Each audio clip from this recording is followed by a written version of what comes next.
Hello folks, suppose you want the biggest and baddest phone on the planet and you really don't care whether it runs iOS or Android. Well, chances are these two devices will be at the top of the list: the upcoming Apple iPhone 14 Pro Max and the Samsung Galaxy S22 Ultra. Both fit the bill perfectly. They're big, they have huge batteries, they have excellent cameras, or in other words, these are simply the baddest phones on the planet. But how are they different? Is the iPhone 14 Pro Max better for things like the longer software support from Apple, or is the Galaxy S22 Ultra preferable because of its extra features like a built-in S Pen and incredible 10x zoom camera? Well, this is what we're here to find out.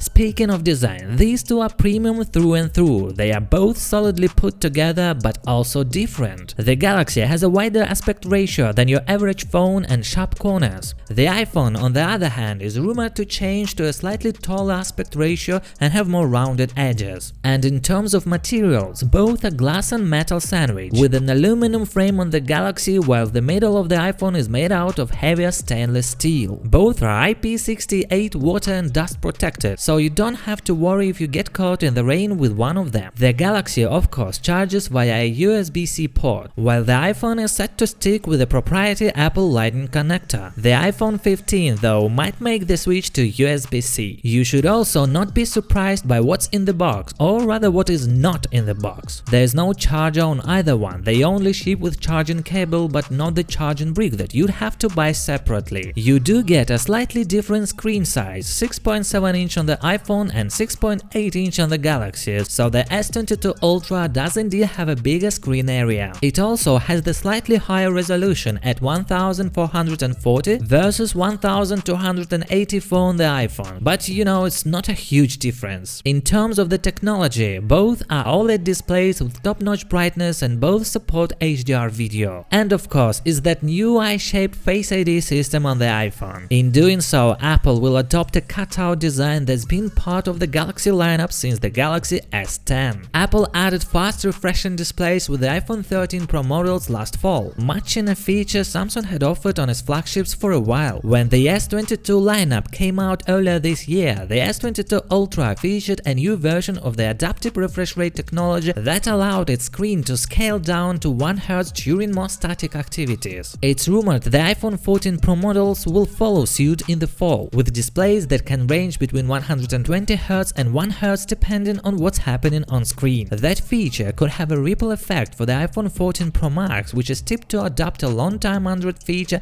and add support for an always-on display. Support for on-screen widgets in the upcoming iOS 16 release has further fueled speculation that the iPhone 14 Pro models will offer what's been available on Android devices like the Galaxy S flagships for years. The two are also differently protected. The iPhone uses Face ID, a very secure 3D form of face recognition, while the Galaxy relies on an ultrasonic fingerprint scanner as its main biometric security means. The Galaxy also supports face recognition using the front camera, but it's just a 2D and is definitely not as secure as Face ID. Don't forget that the Galaxy also comes with an S Pen inside it to quickly jot down notes or draw sketches. It's a blessing for artists and those who enjoy using it, even if it's not quite for everyone.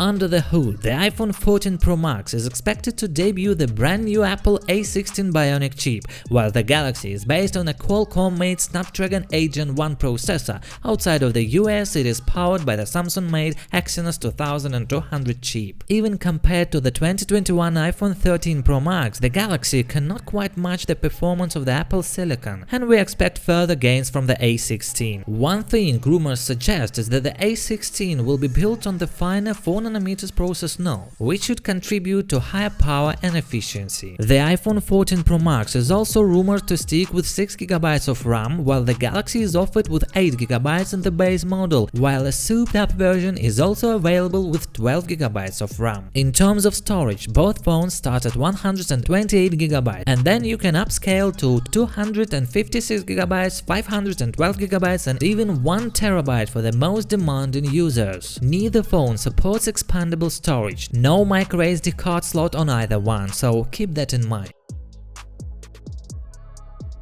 The iPhone 14 Pro Max is the first one in years expected to get a high-resolution sensor for the main camera, and that is very exciting. Apple is rumored to use a new 48-megapixel sensor for the main camera, a change from the current 12-megapixel sensor. On the other hand, the Samsung has been using an even higher-res 108-megapixel sensor for the main camera for a few years now. However, what Apple has not managed to come close to is the 10x periscope zoom lens on the Galaxy, which helps you achieve incredible quality at long-range zoom distances. And with digital zoom, you can go it up to 100x zoom, while the iPhone is rumored to max out at 15x or 20x zoom. The Galaxy has had support for 8K video for several years now, and this might be the year that the iPhone catches up as the new 48-megapixel sensor for the first time allows 8K video capture. We're yet to see about that.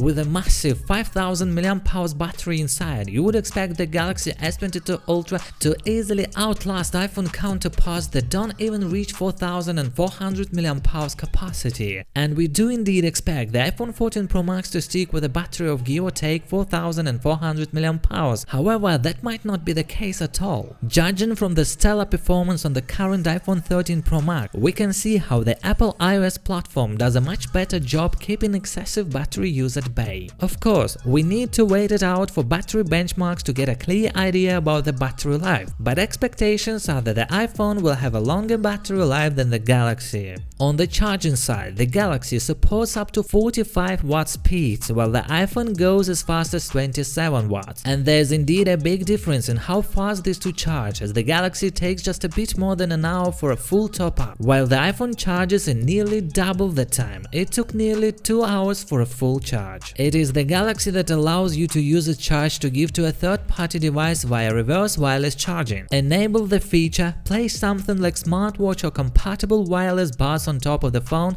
and they will top up miraculously, a trick that the iPhone cannot do.